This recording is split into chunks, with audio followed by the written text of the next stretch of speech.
नमस्कार साथियों, मैं ओम प्रकाश खोजा आप सबका इस वीडियो में हार्दिक स्वागत और अभिनंदन करता हूं। कैसे हो आप सभी? उम्मीद है सब एकदम बढ़िया हो, स्वस्थ हो और अच्छे से अपना अध्ययन कर रहे हैं। आपने मेरे साथ सामाजिक विज्ञान पढ़ना स्टार्ट किया है, जिसमें पाठ्य पुस्तक समकालीन भारत फर्स्ट हम पढ़ रहे हैं और इस अध्याय 6 को स्टार्ट करने जा रहे हैं, जिसका नाम है जनसंख्या।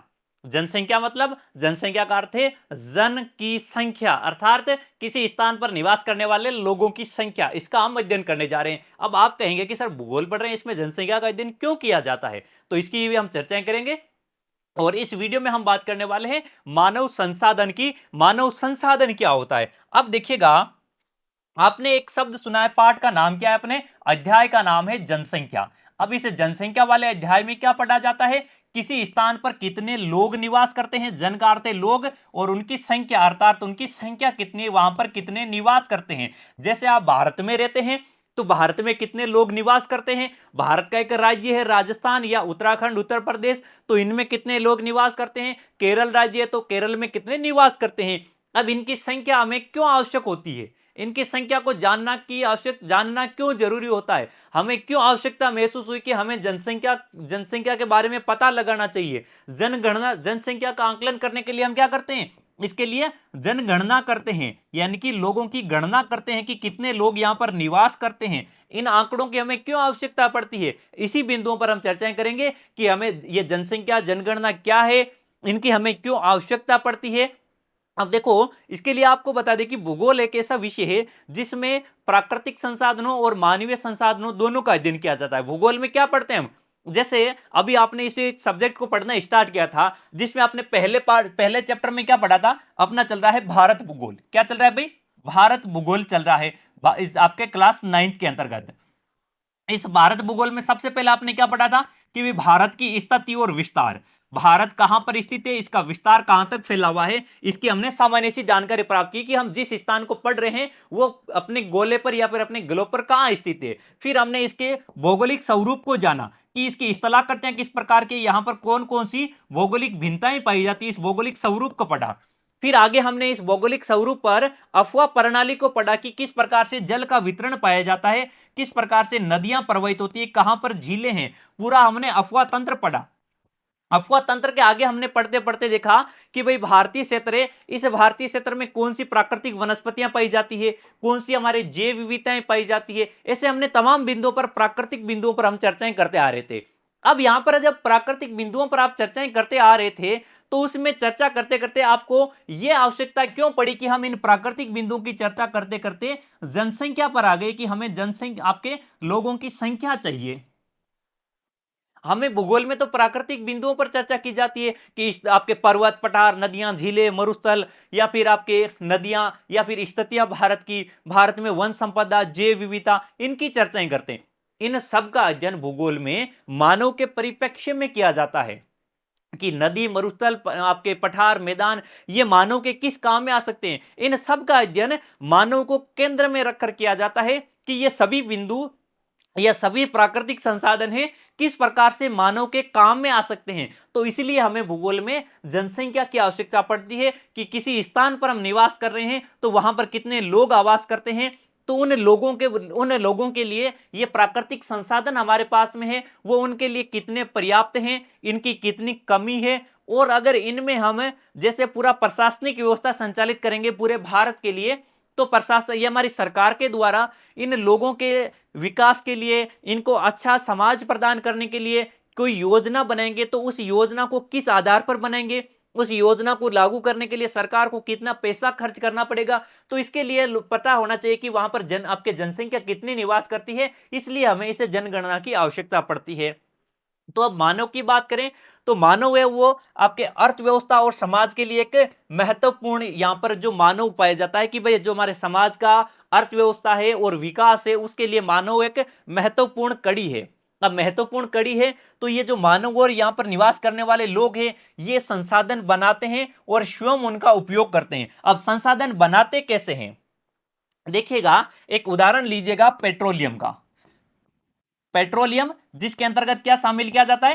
पेट्रोलियम जो आपके एक प्रकार का एक खनिज है, ये क्या है? एक खनिज तेल है। ये खनिज तेल है जो आपके कच्चा तेल कहलाता है, क्रूड ऑयल कहते हैं जिसे। क्या कहते हैं भाई? कच्चा तेल या क्रूड ऑयल कहा जाता है। जो हमारी पृथ्वी से निकाला जाता है, और एक प्रकार का कार्बनिक खनिज है, जैव ईंधन खनिज है। जो आपके जो जैव ईंधन खनिज है हम पृथ्वी के भूगर्भ से निकालते हैं, वही खनन करते हैं, तेल के कुएं खोदते हैं और यहां से आप क्रूड ऑयल बाहर निकालते हो। जब आपके क्रूड ऑयल कच्चा तेल जब तक आपके प्राकृतिक अवस्था में है, जैसा पृथ्वी के अंदर था वैसा का वैसा आप बाहर लाकर रख देंगे, तो वो संसाधन नहीं है, वो किसी काम का नहीं है, कोई काम में नहीं लिया जा सकता उसको। लेकिन जब इन खनिज तेल कच्चे तेल का आप इसको रिफाइनरी में ले जाएंगे, रिफाइनरी में ले जाकर इससे विभिन्न उत्पाद तैयार करेंगे। जैसे रिफाइनरी में इससे आप डीजल तैयार कर लेंगे, यानी कि इसको रिफाइंड करेंगे तो एक आपको डीजल निकलेगा, एक इसमें पेट्रोल निकलेगा, इसमें आपके कोल तार या डामर निकलेगा, और भी बहुत सारे रसायन इसमें निकलते जाएंगे जिन सबके अलग अलग उपयोग होते हैं। अब यहां पर डीजल है, पेट्रोल है, केरोसिन है, कोल तार है, ये सभी रसायन निकलते हैं। इन सबको हम किसी ना किसी उपयोग में काम में लेते हैं, हमारी मशीनरियों में काम में लेते हैं, हमारे दैनिक जीवन के किसी ना किसी विकास कार्य में इनका उपयोग में लिया जाता है। और जब किसी भी आपके प्राकृतिक वस्तु खनिज इत्यादि का हम हमारे विकास कार्यों में किसी ना किसी रूप में काम में लेते हैं, उनका उपयोग करते हैं, तो वह संसाधन कहलाता है। और उनको उपयोग के लिए कौन बनाता है? उनको उपयोग करने के लायक हम और आप जैसे मानव ही बनाते हैं। तो इसलिए मानव स्वयं भी एक संसाधन हो जाता है, यानी कि लोग स्वयं भी अलग अलग गुणवत्ता वाले संसाधन है। अब अलग अलग गुणवत्ता वाले होते हैं, जैसे आप और हम भी अलग अलग संसाधन है। जैसे मैं आपको पढ़ा रहा हूं, आप मेरे से पढ़ रहे हैं, आने वाले समय में आप में से कोई टीचर बनेगा, कोई वैज्ञानिक बनेगा, कोई डॉक्टर बनेगा, कोई इंजीनियर बनेगा, कोई आपके सेना में जाएगा, कोई कहीं और जाएगा। सब अपने अलग अलग कार्य करेंगे और अलग अलग तरीके से अलग अलग गुणवत्ता वाले संसाधन बनेंगे। तो अब ये जो मानव संसाधन है, जैसे हमने कभी आपको पेट्रोलियम का उदाहरण दिया था, उसी प्रकार से आपके कोयला जब तक एक चट्टान का टुकड़ा था, भूगर्भ में पड़ा था, केवल एक चट्टान का टुकड़ा ही था और इससे ज्यादा कुछ नहीं था। लेकिन जब लोगों ने इसे आपके भूगर्भ से प्राप्त किया और इसे संसाधन बनाने के लिए तकनीक का आविष्कार करने में सक्षम हो गए थे, क्या हुआ कि भाई जब तक ये कोयला भूगर्भ में पड़ा था तब तक एक चट्टान का टुकड़ा ही था। लेकिन जैसे ही इसको काम में लेने की तकनीक विकसित कर ली मानव ने, ये कोयला अब कोई आपके चट्टान नहीं रहा, ये एक संसाधन बन गया। इसे आप कोयले से, जैसे आपके प्राचीन समय में कोयले से ट्रेन चलती थी, भाप का इंजन चलता था ना, उसके लिए कोयले की आवश्यकता होती थी। वर्तमान में विद्युत निर्माण का कार्य कोयले के द्वारा किया जाता है।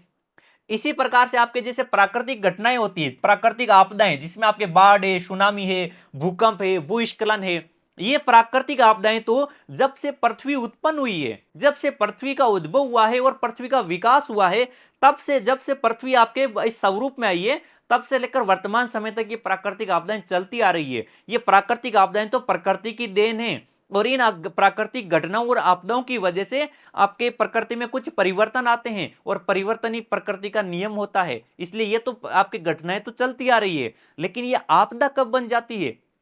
जब ये प्राकृतिक घटनाएं, ये जैसे आपका भूकंप है, बाढ़ है, सुनामी है, भूस्खलन है, हिमस्खलन है, जब किसी आबादी वाले क्षेत्र में या किसी ऐसे क्षेत्र में आ जाएं, या ऐसे क्षेत्र में उत्पन्न हो जाए जहां पर लोग निवास करते हैं, अधिक संख्या में निवास करते हैं, जिससे उनके जान माल की हानि होती है, तब वे आपदा कहलाती है। अगर जान माल की हानि नहीं होती है तो वो आपदा में शामिल नहीं होती है। इसलिए ये प्राकृतिक आपदाएं भी तभी ये प्राकृतिक घटनाएं आपदा तभी बनती है जब वो किसी आबादी वाले क्षेत्र में उत्पन्न होती है। इसलिए मानव है वो, ये जो हमारा संसाधन है, मानव जनसंख्या है, ये जनसंख्या प्राकृतिक आपदाओं को परिभाषित करने के लिए अति महत्वपूर्ण होती है। इसलिए जनसंख्या सामाजिक अध्ययन में एक क्या है, महत्वपूर्ण तत्व है। सब तरफ से हर किसी का भी हम अध्ययन करें, चाहे प्राकृतिक आपदाओं का करें, संसाधनों का करें, हमारे जैसे कृषि का करें, या फिर नदियों का, पर्वतों का, पठार का, सबका किसी का भी अध्ययन करें, तो उनके केंद्र बिंदु में मानव रहता है कि इसका मानव के लिए किस प्रकार से उपयोग होता है। मानव है तो इनको किस प्रकार से हानि पहुंचाएगा, मानव है तो मानव के लिए ये प्राकृतिक आपदाएं कैसे हानि पहुंचाएगी। तो इन सब के बीच में केंद्र बिंदु मानव रहेगा, और यह संदर्भ बिंदु जहां से अन्य सभी तत्वों का अवलोकन किया जाता है और वे महत्व और अर्थ प्राप्त करते हैं। यानी कि मानव क्या है, एक संदर्भ बिंदु है जो महत्व और अर्थ प्राप्त करता है, और इन सभी तत्वों का उनके द्वारा अवलोकन किया जाता है। संसाधन, आपदाएं और विनाश। देखो, जो संसाधन है, प्राकृतिक संसाधन या मानवीय संसाधन, आपदाएं, प्राकृतिक आपदाएं, विनाश कार्य, ये सभी केवल मानव के संबंध में सार्थक हैं। जब किसी स्थान पर ऐसी घटना होती है, अगर संसाधन पड़ा है भूगर्भ में और वहां पर उपयोग में लेने वाला मानव नहीं है, तो वो केवल चट्टानी स्वरूप में या द्रव अवस्था का एक पदार्थ है, संसाधन नहीं है। अगर किसी स्थान पर प्राकृतिक घटना घटित हो गई है और वहां पर आपके मानव निवास नहीं कर रहा है, तो वो घटना घटना है, आपदा नहीं कहलाती है। विनाश तभी हो सकता है जब वहां पर आपके क्या हो, मानव निवास करेगा। तो ये सारे के सारे इनके अर्थ मानव के संदर्भ में सार्थक होते हैं। नहीं तो ये प्राकृतिक घटनाएं घटित होती रहे, संसाधन पड़े हैं तो पड़े रह जाएं, वो संसाधन की श्रेणी में नहीं आते हैं। संख्या, वितरण और वृद्धि और उनकी विशेषताएं, देखिएगा, इन पर्यावरण को समझने के लिए बुनियादी मूल पर्यावरण को समझने के लिए बुनियादी पृष्ठभूमि प्रदान करती है। भाई आपके बुनियादी पृष्ठभूमि प्रदान करती है, पर्यावरण के सभी पहलुओं की सराहना करने में मदद करती है। तो भाई आपके मानव की संख्या, वितरण, वृद्धि क्या करते हैं, पर्यावरण को समझने की आपको मूलभूत पृष्ठभूमि प्रदान करते हैं। पर्यावरण के सभी पहलुओं को आपके पहलुओं की सराहना करने के लिए मदद करते हैं।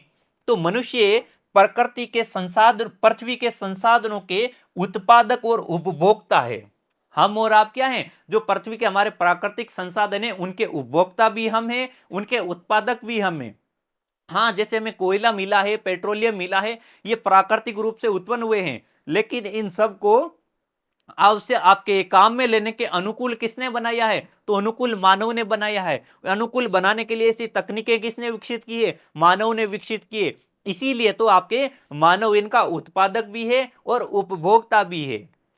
अब देखिएगा, इसी अगर उपभोक्ता और उत्पादक मानव ही है सब कुछ इनके लिए, तो इसीलिए तो हमें आवश्यकता पड़ती है कि भाई कोई देश है तो उसमें कितने लोग निवास करते हैं, वे लोग कहां पर रहते हैं, उनकी संख्या कैसे और क्यों बढ़ रही है और उनकी विशेषताएं क्या क्या है। जैसे हम भारत के संदर्भ में बात करें, तो वही भारत में लगभग 121 करोड़ लोग निवास करते हैं 2011 की जनगणना के अनुसार। ये लोग कहां का निवास करते हैं, हमें पता रहता है कि भाई कौन से राज्य में कितने लोग निवास करते हैं। जैसे सर्वाधिक जनसंख्या उत्तर प्रदेश में है। अब इन लोगों की संख्या क्यों बढ़ रही है, जैसे आपके कह रहे हैं कि भाई जैसे उत्तर प्रदेश में इतने, उत्तर प्रदेश और बिहार में इनका जनसंख्या वृद्धि इतनी क्यों रहती है, तो उसका कारण दिया जाता है कि ये उत्तर प्रदेश और बिहार गंगा के मैदानी प्रदेशों में अवस्थित राज्य हैं, जहां पर अच्छी अच्छी उपजाऊ युक्त मिट्टी है, जलोढ़ मैदानों का क्षेत्र है, अच्छी कृषि की पैदावार ली जा सकती है। यहाँ पर आपके नदियों का पर्याप्त आपके स्वच्छ पानी प्राप्त हो जाता है। यहाँ पर बहुत सारे उद्योग धंधे नदियों के किनारे स्थापित हो रखे हैं। तो इस वजह से यहाँ पर जनसंख्या आपके तेजी से बढ़ती जा रही है।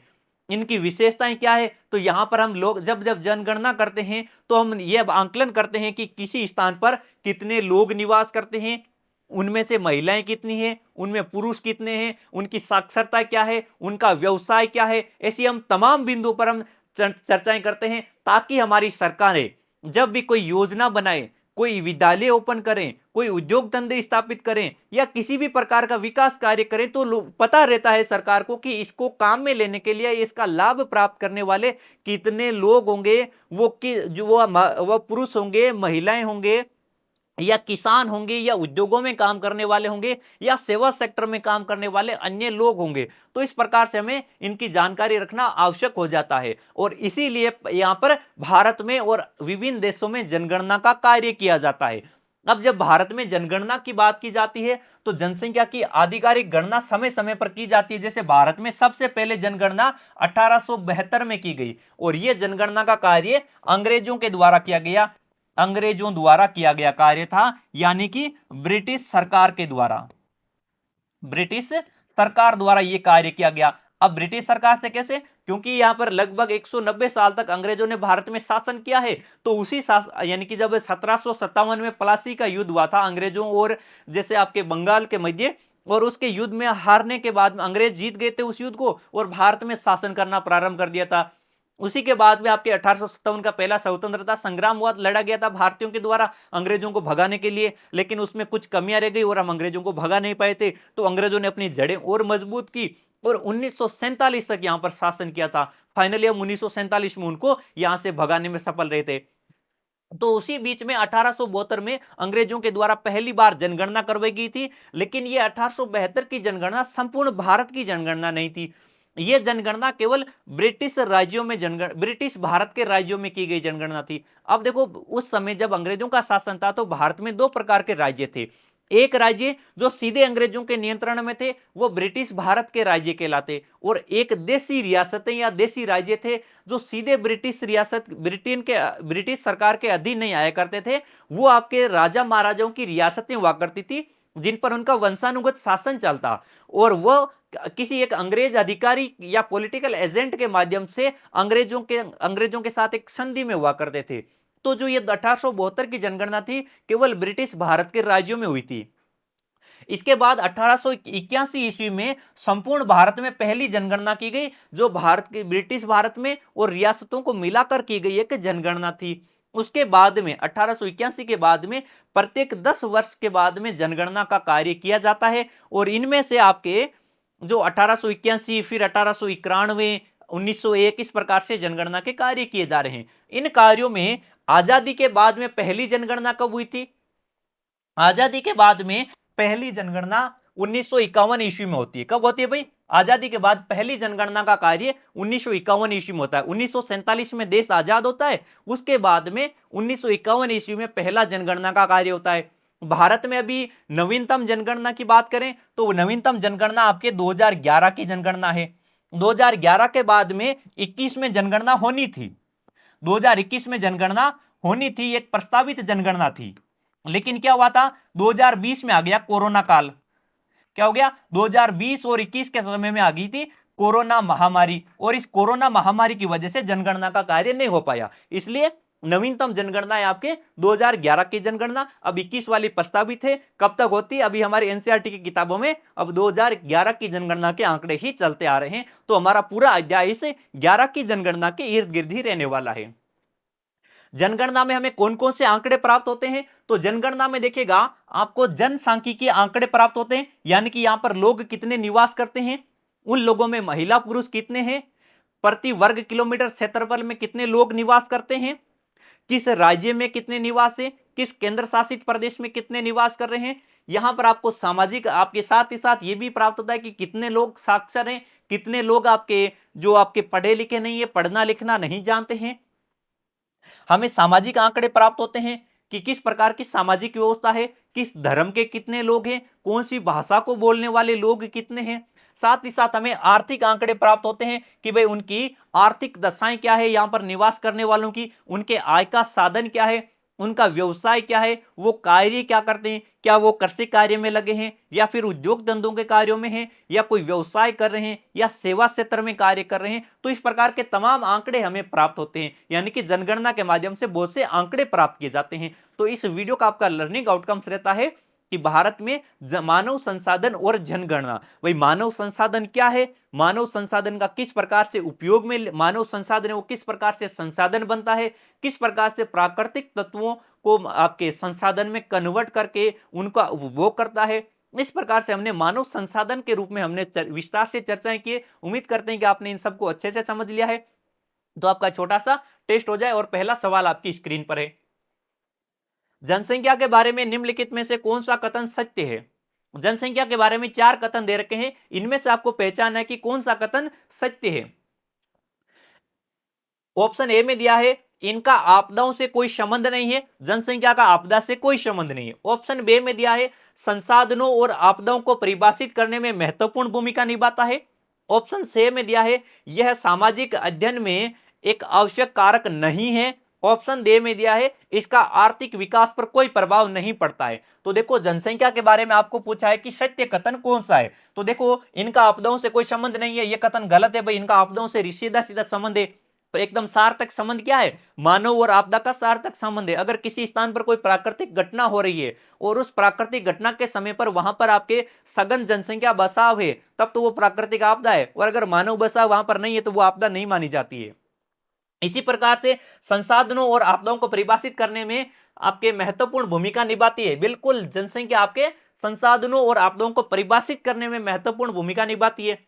तो आपका ऑप्शन नंबर बे राइट हो जाएगा, आंसर आपका बे है। ऑप्शन ए में जो बात लिखी गई है कि यह सामाजिक अध्ययन में एक आवश्यक कारक नहीं है, अरे ये कथन खोटा है, क्योंकि सामाजिक अध्ययन में सबसे महत्वपूर्ण कारक मानव ही होता है।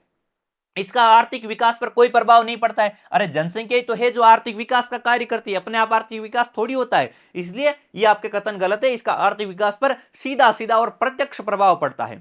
नेक्स्ट सवाल, भारत में सर्वप्रथम जनगणना कब की गई थी? भारत की पहली जनगणना कब होती है? 1872 में, 81 में, 1951 में या फिर 1901 में? तो देखिएगा, भारत की पहली जनगणना, सर्वप्रथम जनगणना का कार्य 1872 में हुआ था। फिर 1881 में प्रथम संपूर्ण जनगणना होती है, प्रथम संपूर्ण जनगणना का कार्य होता है। 81 में तो केवल ब्रिटिश भारत के राज्यों में हुई थी जनगणना, लेकिन बाद में देशी 1881 की जनगणना है वो ब्रिटिश भारत के साथ साथ देशी रियासतों में भी यह कार्य हुआ था। 1951 में स्वतंत्र भारत की प्रथम जनगणना, स्वतंत्र भारत की प्रथम जनगणना। और नवीनतम जनगणना कौन सी है? 2011 की जनगणना।